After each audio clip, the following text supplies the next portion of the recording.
How's it going, guys? I hope you're doing well. Today we have a very fun video. I had done something for myself a little recently. If you had watched my video on Fingerboard Con and Rendezvous, I talked a little bit about those secret extra charges that the hotel threw at me, which caused me to not be able to spend the money that I normally would have. There was a lot of things that I ended up not buying that I either was super interested in or I just couldn't buy as much as I wanted to. So I bought a lot of decks, I bought a lot of things that I consider mementos and not so much of things that I could use. So I decided to place an order with Skate 618. If you don't know who Skate 618 is, it's Chem's. It's Chem's website. I picked up a couple obstacles for myself, which is the first time in quite a while that I've actually picked up obstacles. Ever since I got this park here, I haven't really bought obstacles for myself because I have a fingerboard park, so like, do I really need to buy obstacles? For a while, I wasn't really picking anything up. I've been using the same kind of like rotation of obstacles for quite a while now when I don't have my park out. When I decided to make the order from Skate 618, I specifically wanted to pick up two obstacles that I was eyeing for quite a while, and we're going to be talking about them today. I do already have them unboxed and set up, and I've been skating them for a couple of days, and we're just going to talk about these obstacles, and I'm going to tell you how I feel about them. The first one that we're going to talk about a little bit is a smaller obstacle. It is from a smaller company. They're actually not in America. They are based in Peru, which is super cool, but I actually consider myself a little bit of a connoisseur of the area that this obstacle kind of sits in. I am a massive fan of benches, if you didn't know. I love the dynamic bench, that plastic one that looks like the LA school benches. I love the Blackriver street bench. I love the sausage bench. I am a massive fan of benches. A lot of my favorite skateboarding is very centered around benches and grind combos and stuff like that. So naturally, a lot of my fingerboarding also revolves around that and is inspired off of that. This particular bench, however, is really different than a lot of ones that I've seen before. It is plastic with metal legs, but it looks really, really nice. And I think from a company that not a lot of people have heard of, the quality that this bench has, it's definitely something that I specifically wanted to talk about and shed a little bit of light on. So the bench in question is here. This is the Spark bench. It is made by Spark Fingerboards. If you are in America, you can pick these up at Skate 618. Regularly has stock of these, or you can just buy them directly from Spark. The bench itself is actually insanely nice. I am a big fan of the material of the top of this.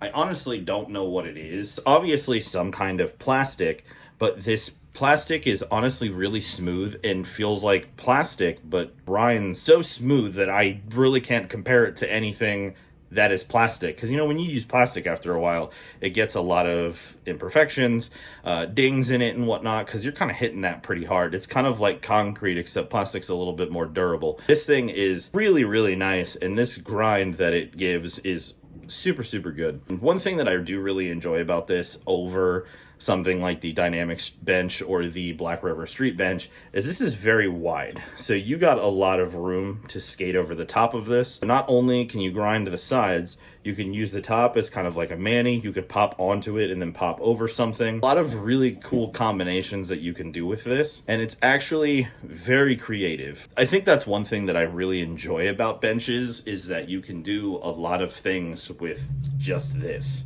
And you can get really creative with a bench. You can put it down a stair set. You can put, you know, like a fire hydrant or something like that, and you can pop up and pop over. You can do a lot of stuff with just this little bench. So I think benches are one of the most versatile. And if you've never picked up a bench before, my number one recommendation is going to be the Blackriver Street bench.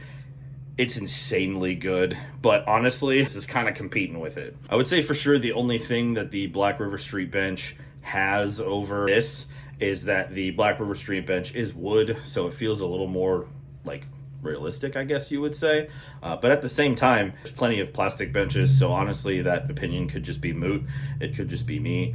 But I think this thing is insane. It feels really, really good. The top, like I said, is plastic. The legs are metal. And it actually came with this nice little tool that you can use to take the screw out. So if you ever want to take these off, maybe for travel or portability, if you want to, you know, take them off and slide them into a bag or something, so it's not as, you know, it doesn't take up as much space, you absolutely can do that. And right when I got it, I actually unscrewed this to see how easy it was to unscrew and screw back in. And it was really, really easy. So something like this, I think, is an amazing starting point for your obstacle journey.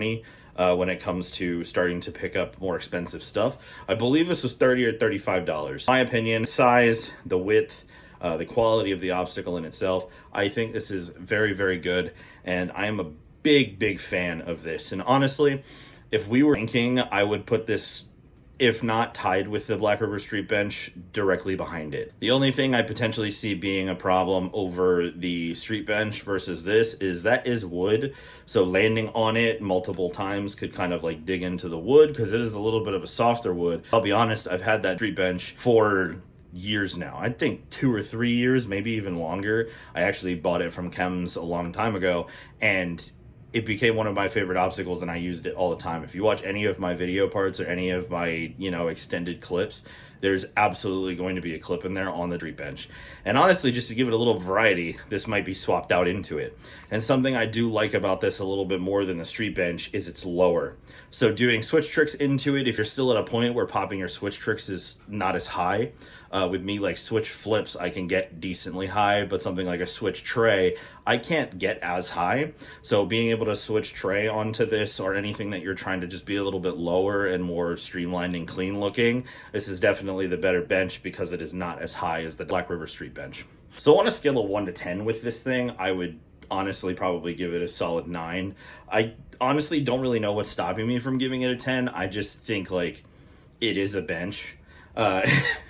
It is just a bench. I'm just really biased towards benches. It has really nice stoppers on the bottom. Being able to take the legs off is really nice for portability. I think this has the merit of making it a 10, but I don't know, there's just something about it that I don't want to give it a 10. Also, coming with the screwdriver is really cool, and I have already used the screwdriver to like put trucks on, so it works for a lot of different things. So if you don't have a nice screwdriver and you're still using tech deck tools, could be another reason to pick the bench up. I mean, I know you can just buy like screwdrivers online that are that size for like $1, but like, hey, it comes with the bench, so why not? Another obstacle that we're going to be talking about today is a little bit of a beast, so I'm backing up just so you can see it. This is from Blackriver. It is a lot newer of an obstacle. This is the Schneider 4.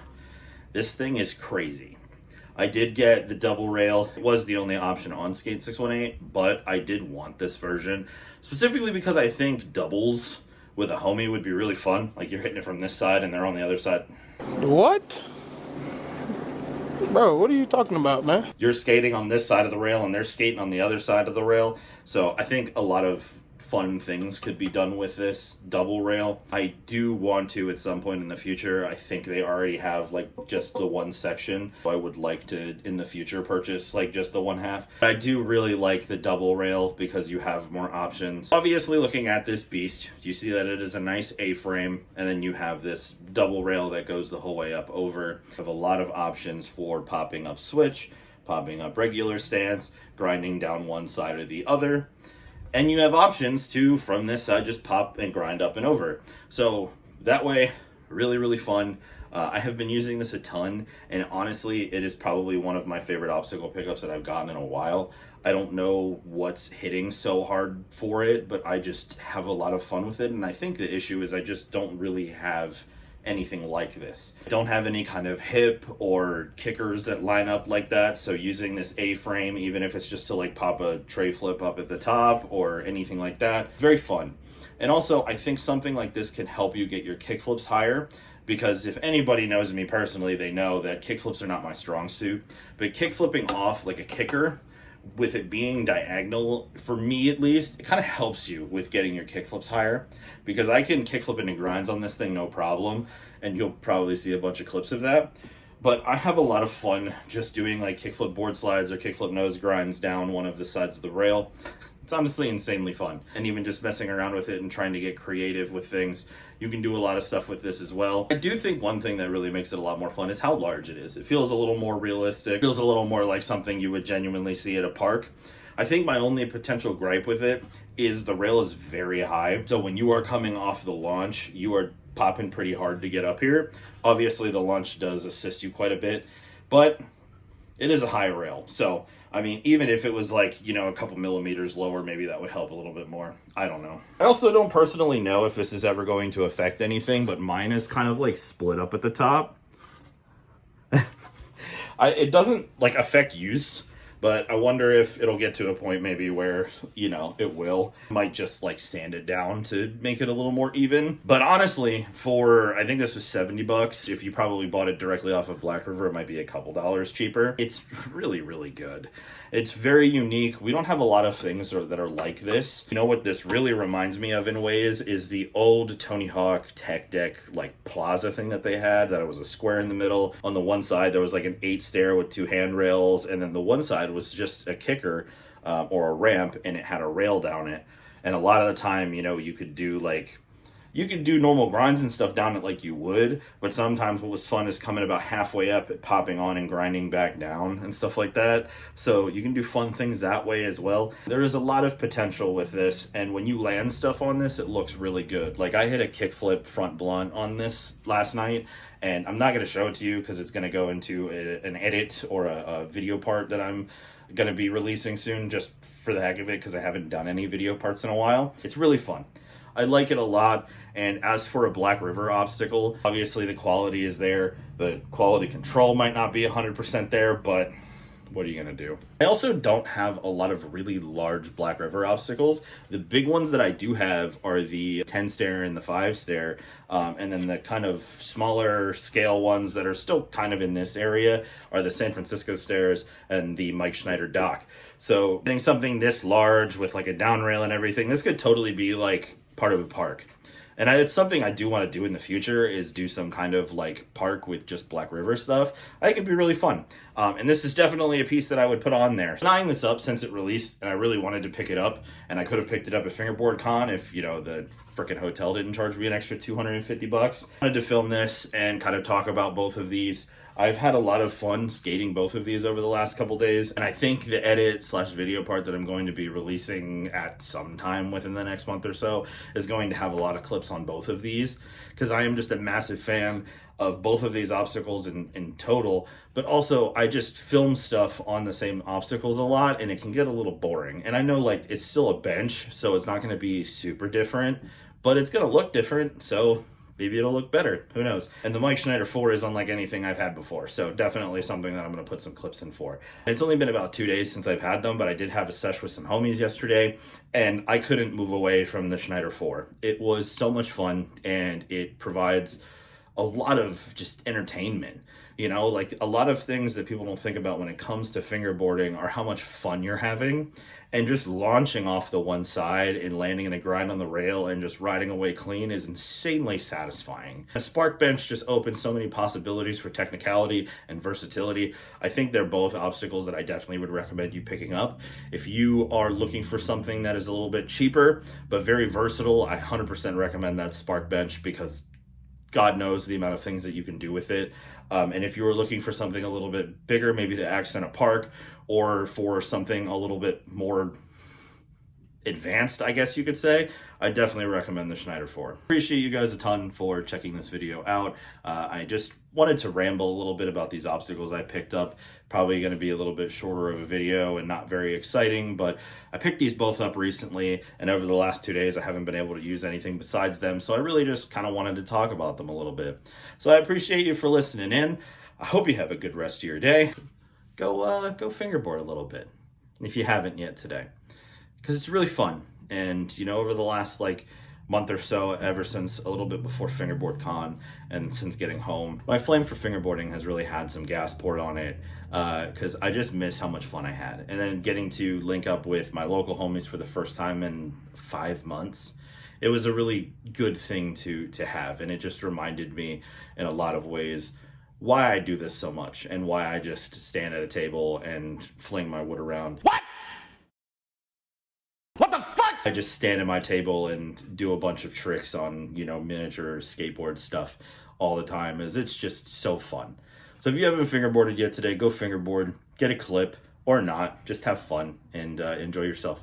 And thanks guys, I hope you have a good rest of your day.